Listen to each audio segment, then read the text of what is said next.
பெற்றவர்களை மதிக்க வேண்டும் என்று கற்றுக் கொடுத்த அவதாரம் தான் முருகனுடைய திரு அவதாரம். அவன் சிவபெருமானை காட்டிலும் பெரியவனாக இருந்தான். ஆனால் சிவனை வணங்கி விட்டுத்தான் திருச்செந்தூரிலே படை பெறப்பட்டது.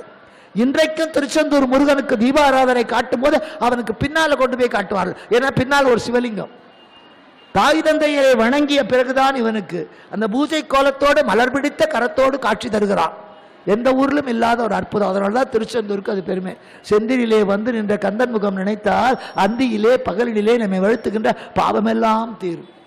அப்படிப்பட்ட கந்தனுடைய வரலாற்றை இத்தனை ஆண்டுகள், நானும் 4-5 ஆண்டுகளாக வர்ற சூரசம்ஹாரத்தன்னைக்கு இந்த சேரை இழுத்து அவங்கவுங்க 4 சேரை போட்டுக்கிட்டு ஊர்க்கதை பேசிட்டு உட்காந்துருப்பாங்க, பார்த்துருக்கேன். ஆனால் இந்த ஆண்டு அத்தனை பேரும் வந்திருந்து கந்தனுடைய அவதாரத்தை, அவனுடைய பெருமையை, நாம் எப்படி வாழ வேண்டும் என்பதை அறிவு சிறிதாக இருந்தாலும் ஏதோ கொஞ்சம் சொன்ன